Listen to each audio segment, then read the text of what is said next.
Saúde os irmãos com o Pai do Senhor Jesus. Quero dizer que nós estamos felizes de estarmos aqui mais uma vez. Na verdade, também felizes com tudo que tem acontecido. Tem sido bom, pastor. Eu tenho vivido algo diferente na minha vida, na minha casa. Eu tenho percebido que esse momento de luta que a igreja está passando, que nós estamos passando, é um momento de trabalhar do Senhor em nós. É um momento onde Deus ele está nos moldando, num momento onde Ele está transformando a nossa vida, está transformando a nossa maneira de viver. Se alguém dizia que não tinha tempo para ter um bom relacionamento com os filhos, com a esposa, com seus familiares, agora nós temos. Quem dizia que não tinha tempo para aprender um novo idioma, para estudar, agora tem. Eu penso que quem souber ver bênção nesse momento e aproveitar, vai sair mais fortalecido, vai sair maior, vai sair mais abençoado. Eu estou tendo oportunidade, voltei a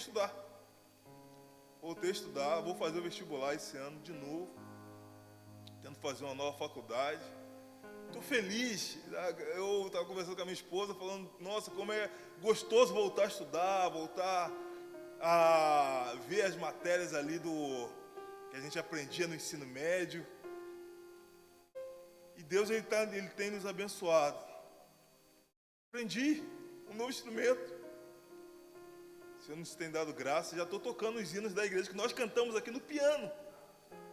Deus ele tem nos dado essa oportunidade, de crescer, Eu estou muito feliz. As lutas estão aí, mas nós precisamos sempre olhar para o Senhor e tudo que Deus ele tem feito nas nossas vidas. Não vou dizer que as coisas estão bem, não estão. Riscos aí de... Eu que sou funcionário público, não estou livre das situações difíceis. Tinha uma previsão de aumentos, que parece que não vai rolar. E nós tínhamos feito bastante coisa já contando. Promoção congelada. E não está fácil para ninguém. Não está fácil. Lá em casa nós tínhamos comprado... Eu tinha um carro e uma moto.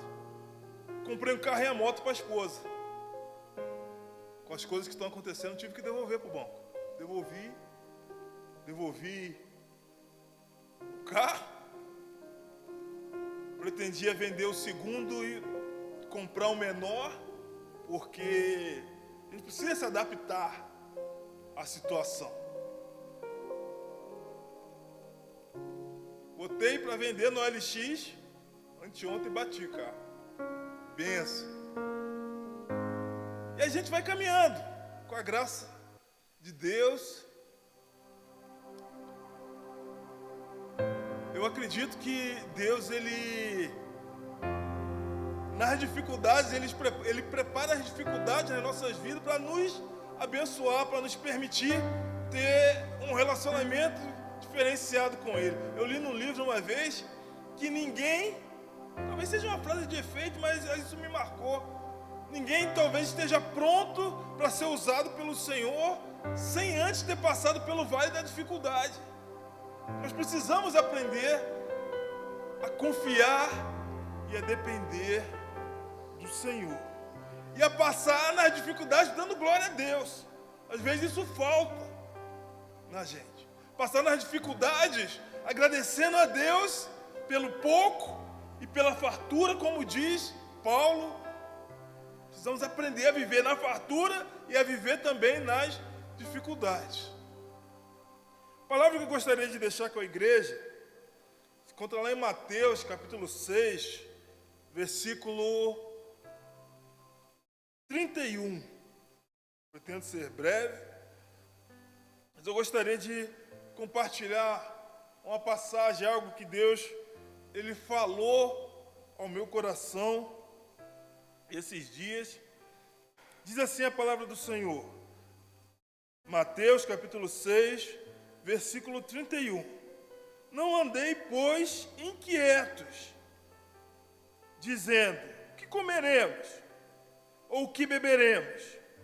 Ou com que nos vestiremos? Versículo 32.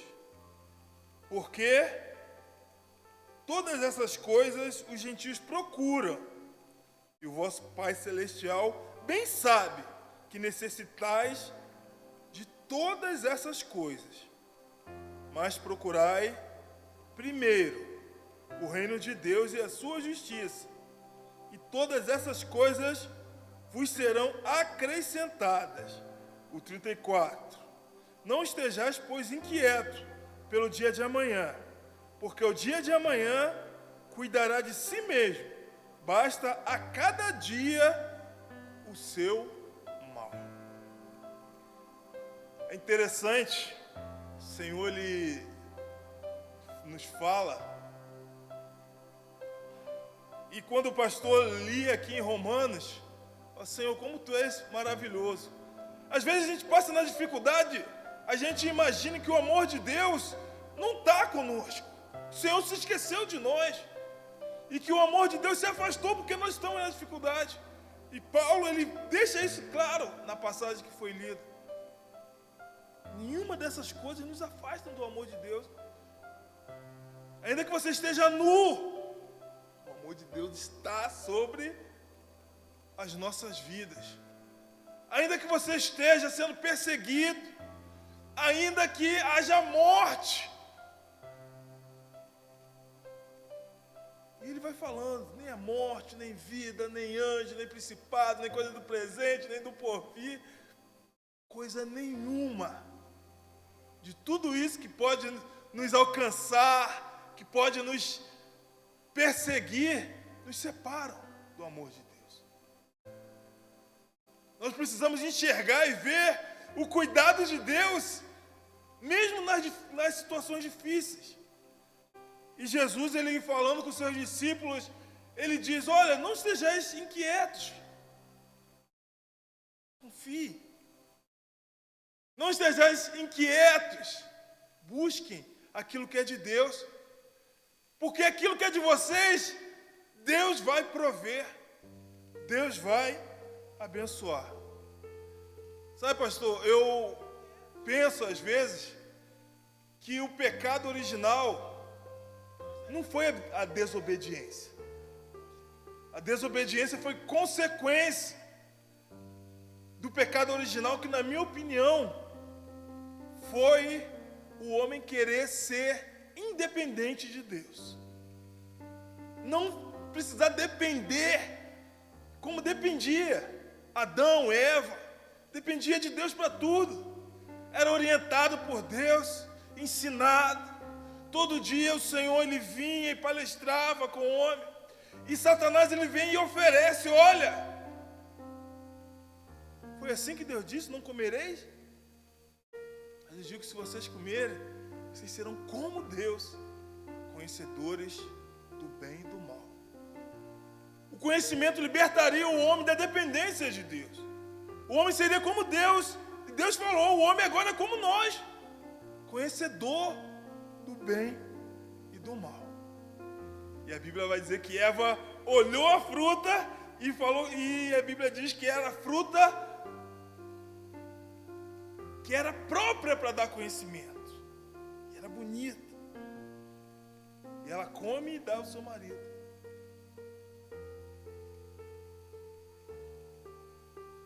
Ela buscou algo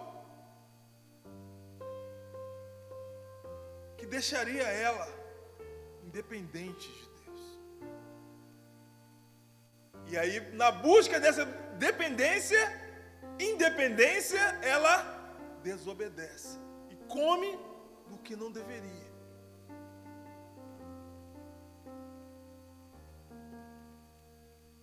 Bíblia mostra um pecado que eu achei interessante em Davi. 1 Crônicas, capítulo 21.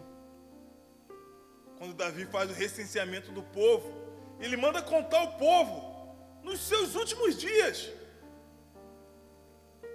2 Samuel 24 fala a mesma história. Nos últimos dias de Davi, Davi manda Joabe recensear o povo. Joabe percebeu que aquilo não era bom. O que se queria com aquilo? Ver o tamanho do povo, militarmente falando, que o recenseamento era para levantar os homens capazes de lutar. Deus não tinha dado vitória a Davi em tudo. Não era ele dependente de Deus, por que agora queria saber o tamanho da sua força, dos seus exércitos?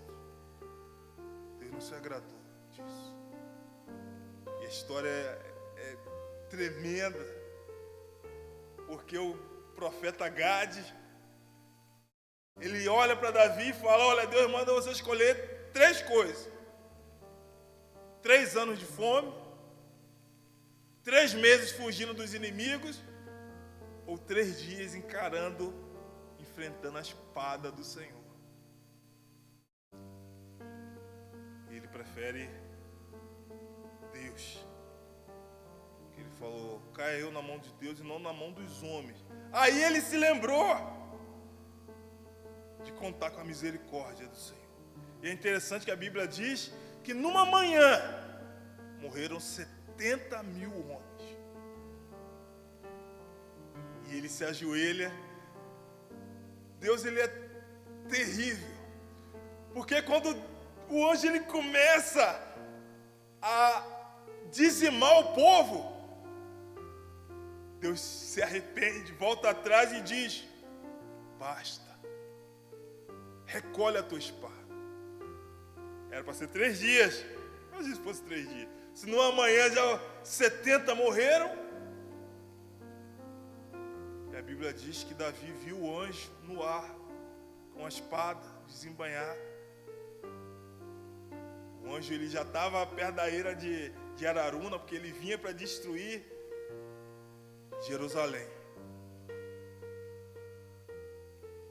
Deus já tinha mandado terminar. Antes de Davi pedir, Deus já tinha dito: basta. E ordenou ao anjo: guarda a tua espada na bainha. Nós precisamos voltar a ser inteiramente e completamente dependentes de Deus, porque não há outro Deus como o nosso Deus. Grande misericórdia, compassivo, não se esquece do seu povo. Precisamos contar sempre com esse Deus, mesmo nas situações difíceis. Acho que às vezes quando nós estamos numa situação tão difícil como essa, e o nosso povo, o povo cristão, é um povo extremamente pobre.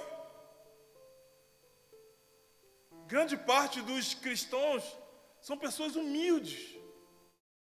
A Bíblia diz que é difícil um rico entrar no reino dos céus. A Bíblia relata a situação do jovem rico.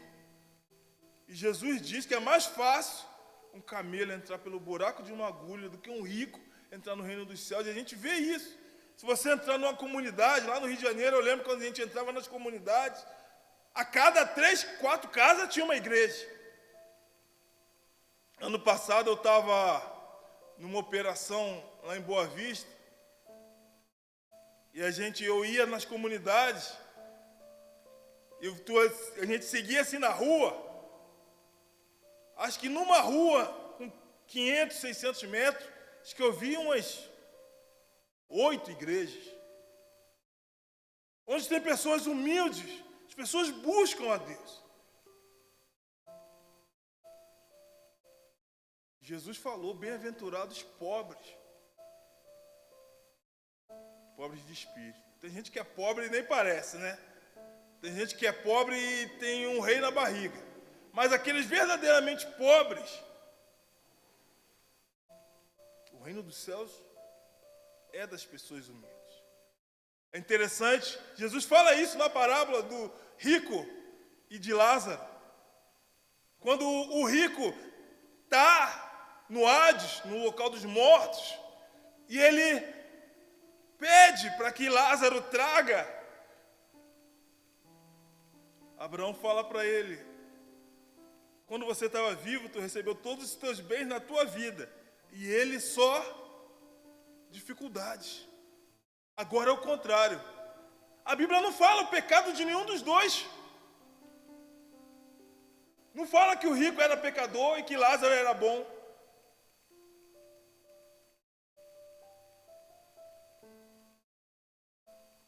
E as pessoas que têm necessidades, quanto mais necessitada ela é, mais ela tem capacidade de depender porque precisa, não tem outro jeito. E aí confia.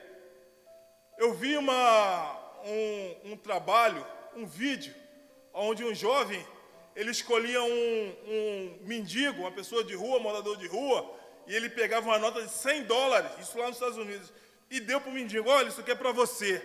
E ele ficava de longe com a câmera, alguém acompanhando o mendigo. O que o mendigo ia fazer? O mendigo pegou os $100, juntou suas coisas e foi entrou numa casa de bebidas. O cara falou: tá vendo? Já vai beber. Quando ele sai de lá, ele sai com vários pães. E ele vai num outro lugar onde só tinha mendigo também e distribui os pães e os sucos. Ele gastou os $100 ajudando outras pessoas. E aí o rapaz chega para ele e pergunta: mas vem cá, você não podia ter guardado esses $100 para você comer? E ele falou: não, porque daqui a pouco acaba. Mas quando eu distribuo para os meus amigos, quando eles tiverem, eles também vão me dar. Confiou na providência. Confiou na providência. Nós precisamos aprender a confiar no Senhor em qualquer situação, mais ainda nos dias de dificuldade, e tirarmos a ansiedade dos nossos corações. Eu li na escola dominical, numa revista, eu tinha 14 anos, uma frase que me marcou também, porque dizia: o início da ansiedade é o fim da fé, e o fim da fé é o início da ansiedade. Quando nós estamos inquietos, ansiosos, porque nós deixamos de crer. Agora, quando nós cremos, nós confiamos e descansamos. Quando nós temos certeza, nós descansamos. Nós ficamos inquietos porque nós estamos inseguros. A insegurança nos deixa inquietos. Mas nós precisamos aprender a confiar no Senhor. É interessante. É um tabu, a gente fala pouco na igreja sobre dinheiro. Mas eu estava lendo um livro bastante interessante, Dayton. Ele é um livro cristão que fala sobre finanças. E ele falou uma coisa interessante. A Bíblia ela tem cerca de 31.107 versículos. Versão Almeida. Tem algumas versões que mudam. 31.105, 31.101. Tem algumas passagens que juntam versículos. Mas na Almeida, a Bíblia tem 31.000 versículos. Desses 31.000 versículos, 2.350 versículos falam sobre dinheiro. Jesus, das 38 parábolas, 16 parábolas tratava sobre dinheiro e recursos. O Senhor Jesus, ele falou certa vez que se nós não soubéssemos administrar as riquezas de bens, do nosso bem terreno, como seria dado riquezas celestiais para a gente? Como seria? É interessante, está lá, Lucas 16:11. Assim, se vocês não forem dignos de confiança em lidar com as riquezas deste mundo, quem confiará as verdadeiras riquezas? Quem confiará as verdadeiras riquezas? É interessante que o dinheiro ele influencia a nossa maneira de lidar com Deus. O dinheiro influencia a nossa vida. O dinheiro influencia a nossa vida espiritual. O dinheiro influencia a nossa vida material. Lucas 16, ainda um pouquinho mais à frente, 13. Jesus diz: nenhum servo pode servir a dois senhores, pois odiará um e amará o outro, ou se dedicará a um e desprezará o outro. Vocês não podem servir a Deus e ao dinheiro. Tem uma tradução que fala a mamon, como se o dinheiro fosse uma entidade. O nosso relacionamento com o dinheiro influencia a nossa vida espiritual. A forma como nós lidamos com o dinheiro influencia a nossa vida no dia a dia. É interessante, eu estava fazendo um curso lá em São Paulo, curso de finanças pessoais, curso que o Exército me mandou fazer porque estava preocupado com a situação de muitos militares se envolvendo em muitas dívidas.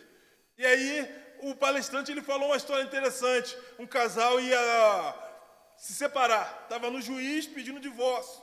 Aí o juiz, sabiamente, falou: eu vou dar o divórcio para vocês daqui a 6 meses. Mas antes disso, eu vou nomear um administrador para as finanças de vocês. E o juiz determinou um administrador para as finanças do casal. E esse administrador começou a administrar as finanças, e aí, depois de 6 meses, quando tudo estava bem financeiramente, o casal não quis mais se separar. Porque o problema na vida deles era financeiro, e o juiz percebeu aquilo. A importância, como isso influencia o nosso dia a dia, como isso influencia as nossas vidas. Eu estava lendo também no livro um testemunho bem parecido com esse, um casal, Allen e Jean Hitchcock. Esse casal, ele também, a mesma coisa, ia se separar, e aí o marido, quando ele começou a arrumar suas coisas para sair de casa, já tinha um pedido de divórcio, e ele começou a olhar os talões de cheque e viu as coisas que ele tinha comprado, viu o canhoto de quando ele foi para a lua de mel, viu o canhoto de quando compraram o primeiro carro, viu o canhoto do pagamento do hospital do nascimento da sua primeira filha, e ele começou a ver muitas coisas, e ele percebeu o quanto ele tinha investido da vida dele e dos recursos dele no seu casamento. E aí ele desistiu, falou não, ligou para a esposa, falou: eu não quero mais desistir. Nós investimos muito no nosso relacionamento. O dinheiro, ele controla a vida das pessoas.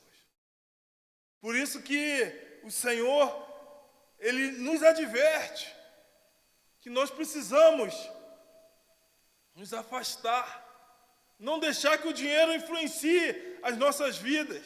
E aqui ele vai dizer: olha, as pessoas do mundo, e aqui ele usa a palavra os pagãos buscam as coisas materiais desse mundo, porque eles dependem só disso.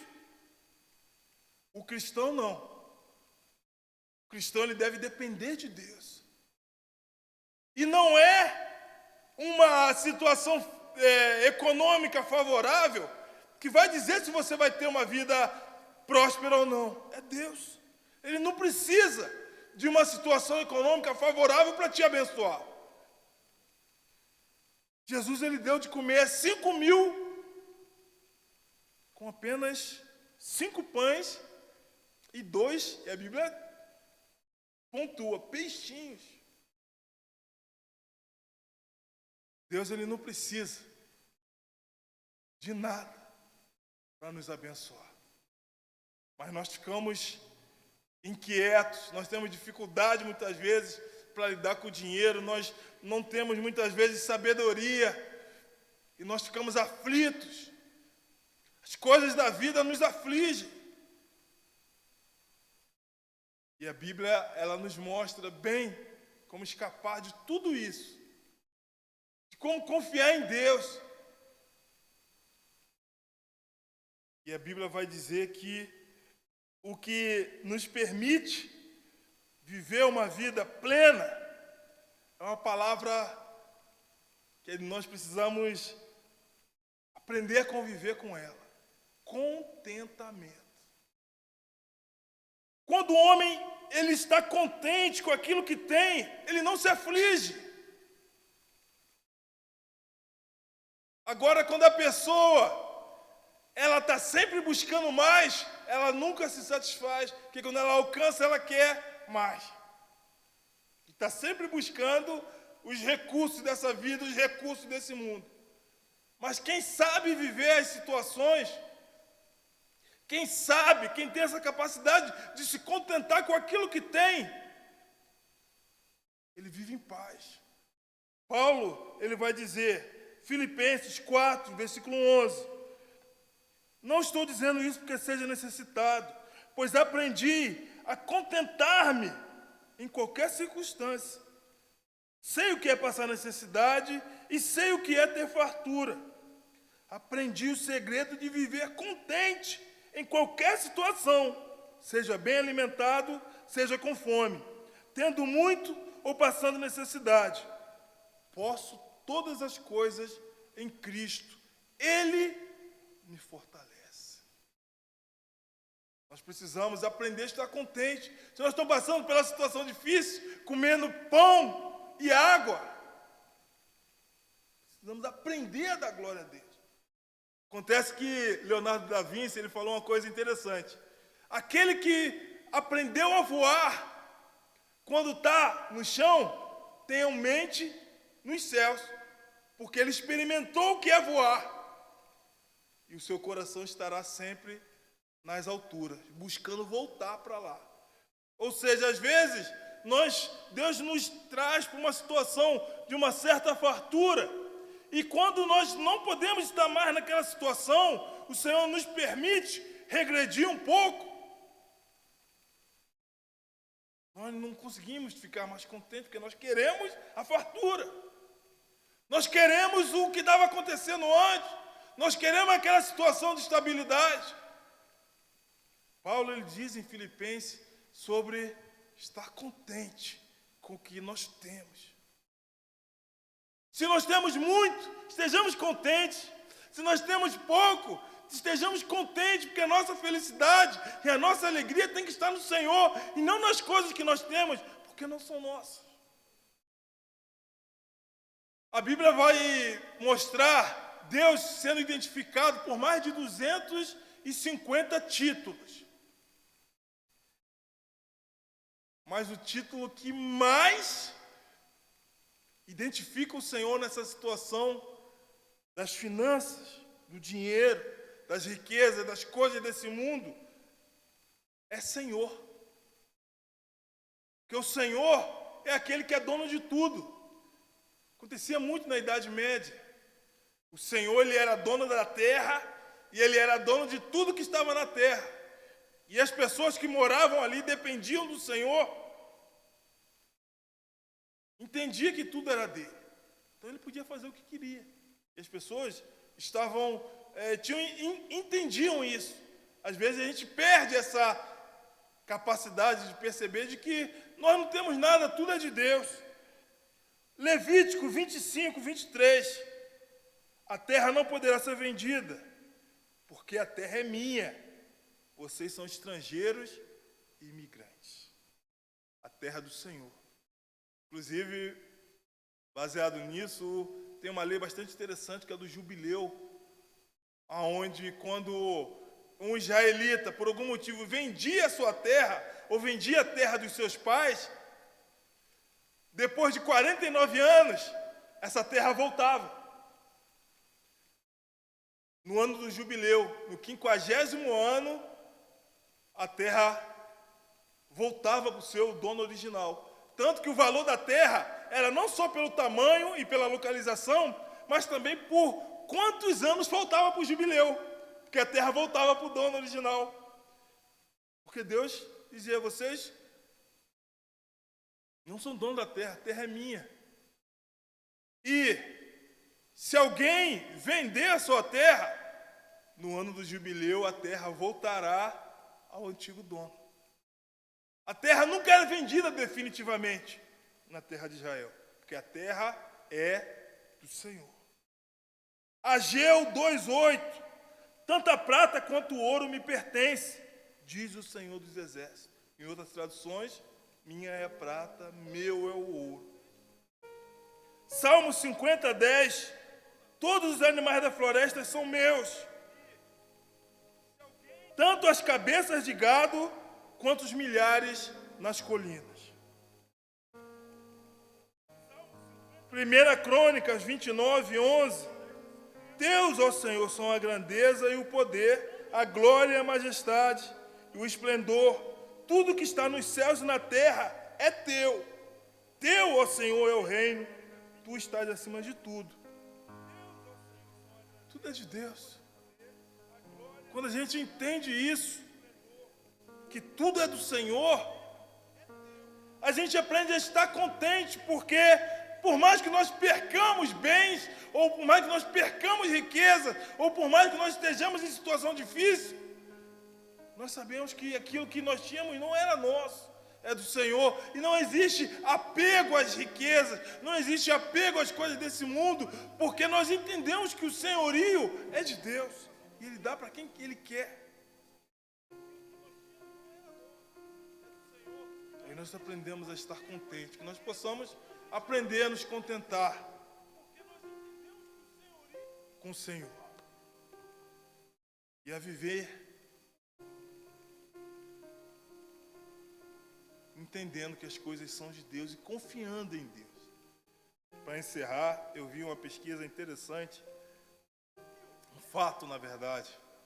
No final da Segunda Guerra Mundial, terminou a guerra, estava terminando a guerra, e os países aliados, como morreram muitas pessoas, começaram a pegar todos os órfãos e a criar em campos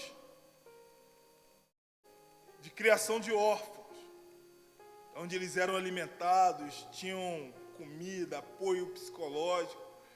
Mas um dos psicólogos, ele percebeu que as crianças não conseguiam dormir tranquilamente. O sono era sempre agitado, com muitos pesadelos, e eles percebiam que as crianças tinham muito medo.